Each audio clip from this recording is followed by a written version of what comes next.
Boilermaker fans, what's going on? It's the big time Boiler here, coming to you on week 3 of this young college football season. Purdue, of course, was on a bye week after a nice big time victory against Indiana State, 49-0. And they will play at Purdue at 3:30 against, or I should say, Ross-Ade Stadium at 3:30 against the 1-1, number 18th ranked Notre Dame Fighting Irish. Yes, you heard me right. I said 1-1. If you are watching this channel, you probably know that Notre Dame got beat 16-14 by unranked Northern Illinois, which is kind of funny as I'm doing this podcast pretty close to their campus. But a nice win for Northern Illinois, a terrible loss for Notre Dame. I think it's the first ever time a MAC school has beaten a top 5 opponent. So, not great for Notre Dame. However, on this podcast today, I wanted to kind of give a quick breakdown of the Indiana State game. I did not make a video last week, so I'm a little late to the ball game on this. I'm sure if you're watching this video, you're a pretty diehard Purdue football fan, so you probably have seen some stuff already, so I won't go too much in depth on what happened against Indiana State, but I think I'll talk about it here real quick. Purdue won 49-0. It was awesome that 7 players scored, 7 different players. And not only did 7 different players score, all 7 of those guys have never scored a touchdown for Purdue before. So that's pretty cool. Max Clare got on the board first. I'm not sure about the following order, but I know Reggie Love got a touchdown. Who else? Leland Smith got a touchdown. Running backs, Jackson got one, Elijah Jackson, Merriweather. Just a whole bunch of Boilermakers scored. It was awesome to see. Purdue, of course, demolished Indiana State 49-0, which I figured would happen. A little disappointing that Purdue was only up 21-0 at halftime. I would have loved to see a lot more backups in the game. Problem was you had a fumble by Drew Bieber on the, I believe, second Purdue possession that pretty much, canceled out a Purdue scoring drive. And then a couple terrible holding penalties. They were just bad calls by the officials that pretty much stalled the drive.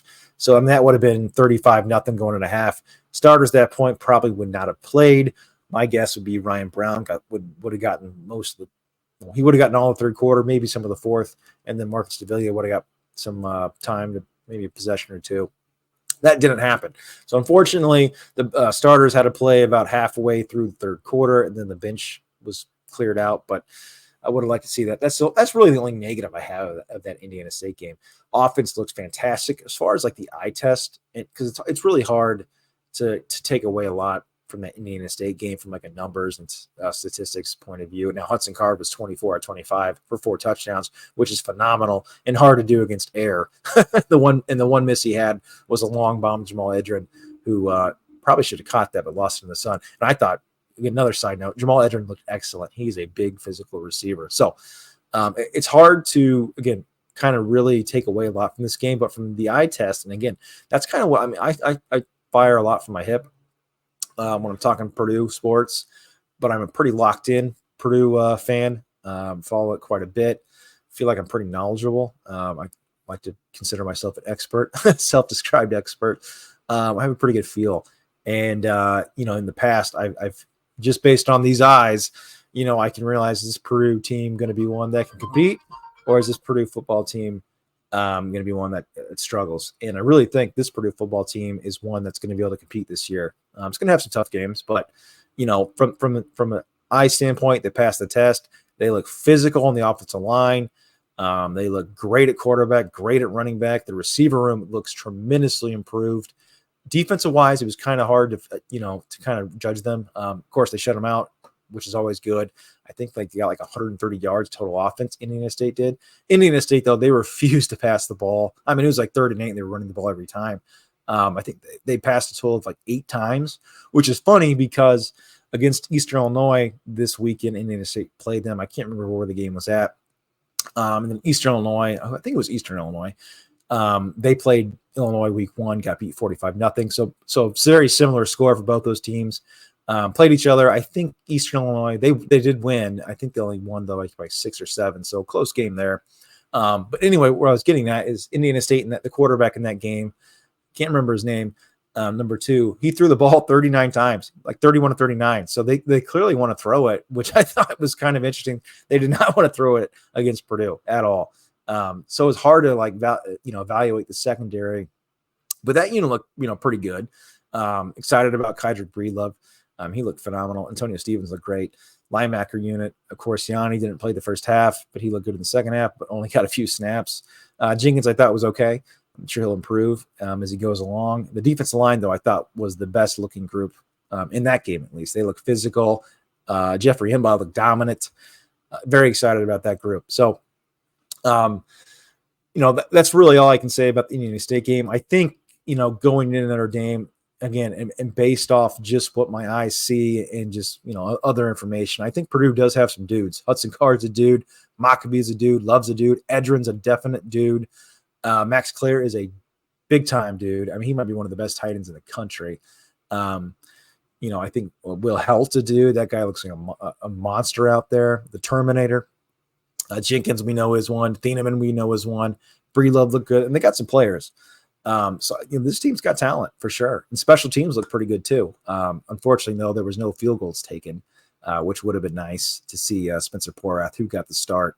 He was 7-7 for his extra points, but did not get a chance to kick any field goals, which I wish that's like the other negative. I wish they would have, been able to do that, get him on the field for a field goal kick. So that's going to be needed upcoming, obviously. But they look good. I thought Purdue looked good. They did what they were supposed to. They dominated a much inferior opponent. So props to them. And there was no major injuries. That's also good. So there was some good news and bad news for Purdue football. We knew we were going to get some players back from injury. Joe Anderson being one. He's a defensive line starter. He'll be back against Notre Dame. Corey Stewart, your starting left tackle, probably one of your best offensive linemen. He's back. These guys probably could have played against Indiana State, but they held them out because they didn't really need them. Cam Brown is probably a top 5 wide receiver. He's back. Bad news is it sounds like the 2 Georgia boys, CJ Smith, the wide receiver, and then the cornerback, probably your number 1 cornerback, Nyland Green, and CJ is probably your number 2 wide receiver. Sounds like they're both not going to play. They're pretty close, it sounds like. So if we don't see them against Oregon State, probably we'll see them against Nebraska is my guess. But I'd love to have Nyland Green back. I think he's probably more valuable maybe than CJ Smith at this point, but just because I think the wide receiver room is pretty darn good. So far my expectations, I said 7-5. That's kind of still where my expectations lie. I feel more comfortable about that. And plus some of these teams I've seen on the schedule, the only dominant team I think really right now would be Ohio State. Everybody else is kind of there's a lot of coin flip games, but Wisconsin kind of looks down to me. Oregon State, I can't really give an opinion on.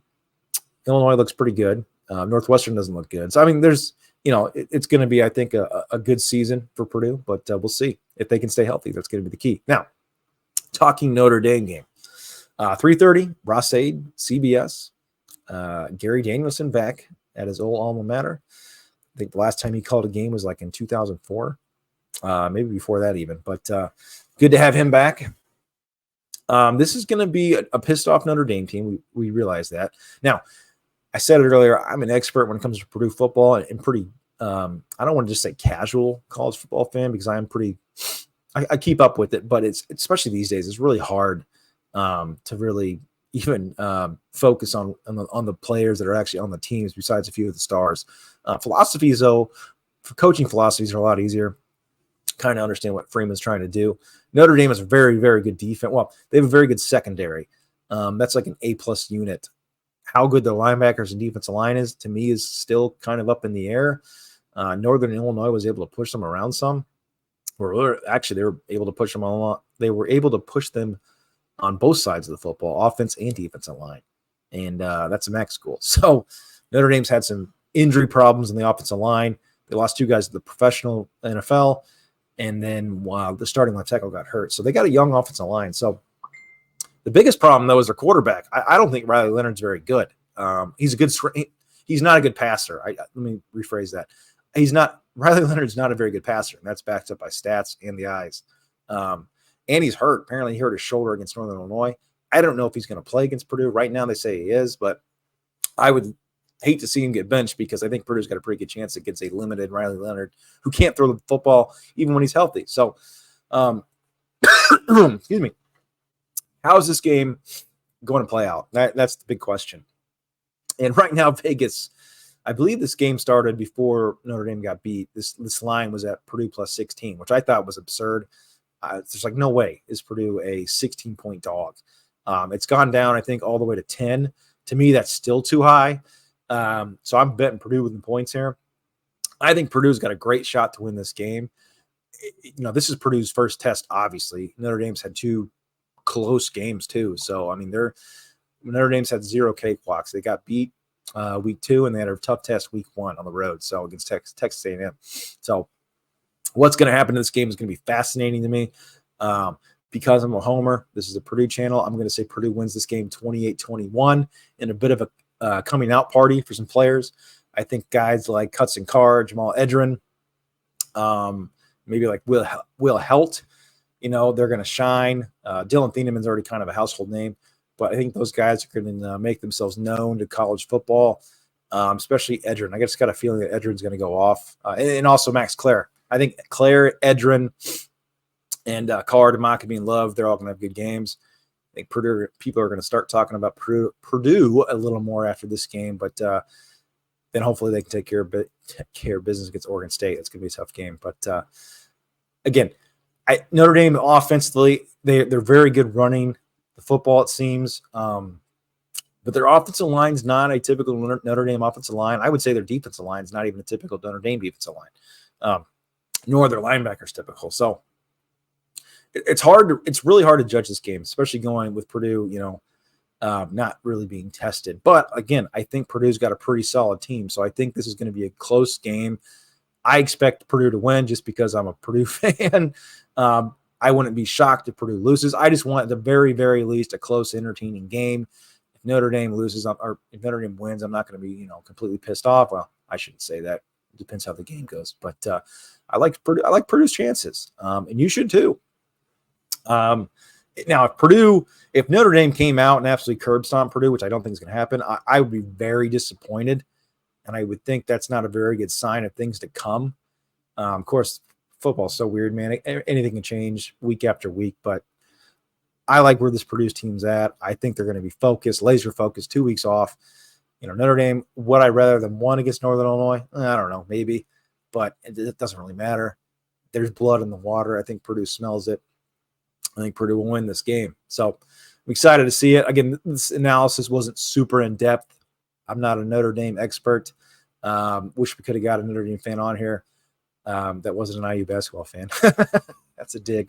But looking forward to the game. So try to keep it a little shorter and sweet this week.